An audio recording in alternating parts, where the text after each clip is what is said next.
विनोद जी, आपने chicken neck की बात की कि वो एक कॉरिडोर है जहाँ से नॉर्थ ईस्ट जुड़ता है शेष भारत से। क्या मोहम्मद यूनुस के बयान में कहीं ये ध्वनि निकलती है कि हम वो चिकन नेक को बंद कर सकते हैं?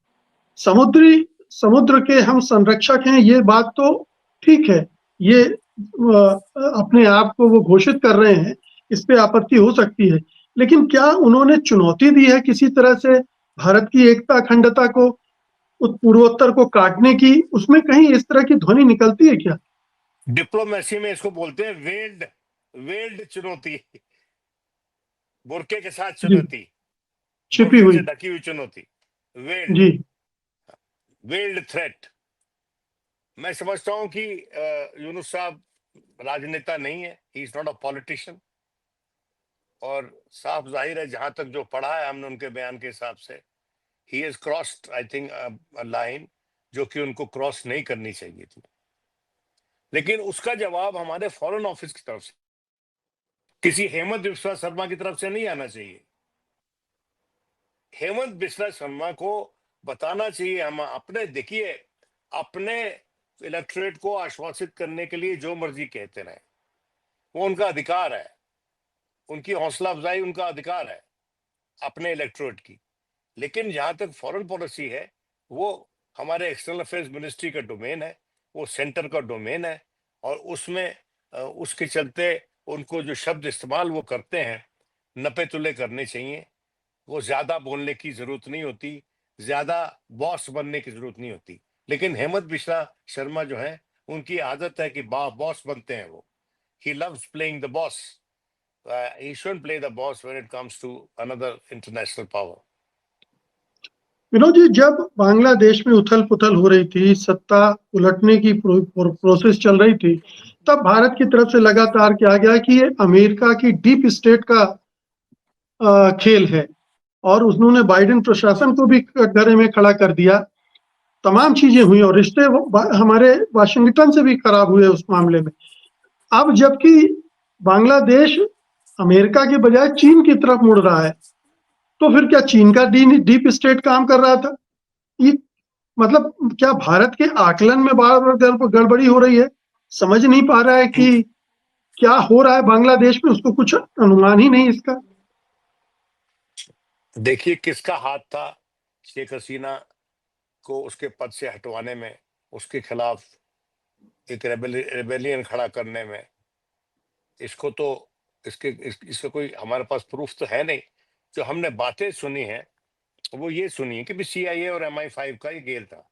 अब वो बात अलग है कि सिर्फ एक रूमर हो या सिर्फ एक अफवाह हो, लेकिन इश्यूज थे ऑन ऑन द टेबल।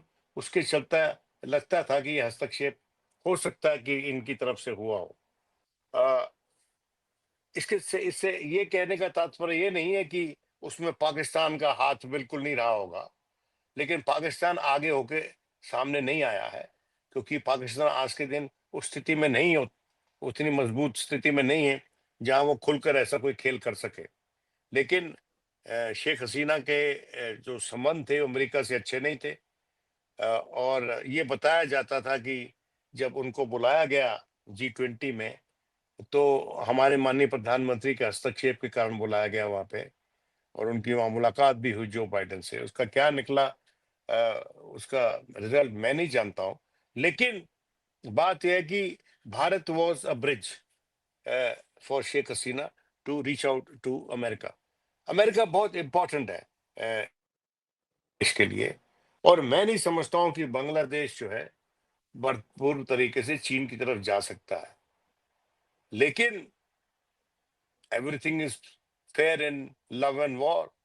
और अपने मुल्क के मफाद में अपने आकलन के अनुसार कोई भी कुछ भी कर सकता है। जहां तक अब हम देख रहे हैं कि जो अभी तक रवैया है डोनाल्ड ट्रंप साहब का, और वो टैरिफ वेरिफ लगा रहे हैं, तो उसके चलते मैं समझता हूं कि दुनिया में अ, गुट बनेंगे, गुट बनेंगे, गुट। जी, और बनेंगे गुट। और अखबारों में मैं देख भी रहा था कि चीन में मीटिंग हुई है जापान की और साउथ कोरिया की चीन के साथ। तो जो इकोनॉमी में, जो इंटरनेशनल इकोनॉमी में भूचाल आने की संभावना है कल। और कुछ लोग तो ये भी कहते हैं कि हमने जो वक्फ बिल लाए हैं, हमारी सरकार कल ला रही है, वो जो टैरिफ की बात कर रहा है डोनाल्ड ट्रंप, जो कल लागू करने की बात कर रहा है, वो हमारी इकोनॉमी को कितना हिट करेगी? क्या ये सही निकलेगा कि अमेरिका जो है वो उसकी इकोनॉमी डिप्रेशन में चली जाएगी?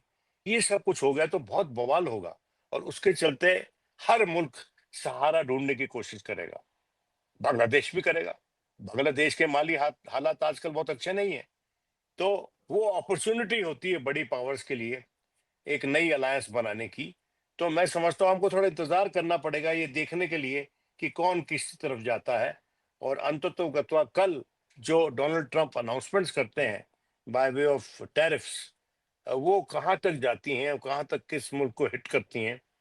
और वो तो बार बार वैसे कह तो रहा है डोनाल्ड ट्रंप कि we are going to slap tariffs on them, but we wouldn't be as mean as they were. खराब नहीं होंगे जितने वो खराब थे हमारे प्रति। तो ये एक सेफ्टी वॉल बना रहा है वो। लेकिन ट्रम्प का क्या भरोसा, आज एक बात करते हैं कल दूसरी बात करते हैं। तो ये हमारी दुनिया के जो रिश्ते हैं मुल्कों के आपस में एक दूसरे के साथ, वो आजकल they are in a state of flux, और उनका कुछ पता नहीं किस तरफ किस करवट बैठेंगे। जी। लेकिन हमें विनोद जी, इंतजार आपने करना चाहिए। एक बात आपने अभी कही थी कि चीन ने किस तरह जापान और कोरिया के साथ बातचीत करके ये टैरिफ से निपटने का रास्ता ढूंढ रहा है। हाँ, ढूंढ रहे मतलब हैं। हाँ क्षेत्रीय स्तर पर ये कोशिश वहां हो रही, ये जी कोशिश जी। क्षेत्रीय स्तर पर हमें भी करनी चाहिए, क्षेत्रीय अरे महाशक्ति होने के नाते। ये तो कोई हमारे महामानव को बताएगा, हम थोड़ी होते हैं उनको बताने वाले। हमसे और आपसे ज्यादा मजबूत और तत्पर पत्रकार हैं, वो बता सकते हैं। हम तो सिर्फ कह सकते हैं। अ, जी, बिल्कुल। देखिए, जरूर कुछ सोच तो चल रही होगी, प्रत्यक्ष रूप से सामने नहीं आई है। और भारत कुछ ऐसा नहीं करना चाहेगा जिसके चलते ये कन्वे हो जाए कि वो ट्रस्ट नहीं करते हैं अमेरिका को और डोनाल्ड ट्रंप को। They would like to give the benefit of doubt to Donald Trump. और अभी भी अपेक्षा करते हैं एक तबका हमारे फॉरेन ऑफिस का, पॉलिसी मेकर्स का, कि जो हम ट्रेड डील उनके साथ जो बात कर रहे हैं फॉर बायलैटरल ट्रेड डील, उसके चलते हमको हो सकता है कुछ राहत दे डोनाल्ड ट्रंप, और हमारे पे जो टैरिफ लगे वो उतनी निरंकुश ना हो। लेकिन जब मुल्कों की इंटरेस्ट आ जाते हैं ना, तो फिर पर्सनल इंटरेस्ट और जाति रिश्ते खत्म हो जाते हैं। Foremost is the national interest. और मैं समझता हूं कि अमेरिका का नेशनल इंटरेस्ट अगर हमारा नेशनल इंटरेस्ट सर्व करेगा, तो मैं समझता हूँ वो कैसे सर्व कर सकता है, उसमें कई कारण हो सकते हैं। ये भी हो सकता है कि जिस तरह से अभी उन्होंने लगाई है, टैरिफ लगाई है ऑटोस पे, तो उसके बहुत से लोग ये कहते हैं कि एक तरह से एलन मस्क की मदद की कोशिश है कि वो भी कार बनाता है, उसकी कारें हिंदुस्तान में आनी शुरू हो जाए। तो they are wheels within wheels, very difficult to decipher at this juncture. जी, लेकिन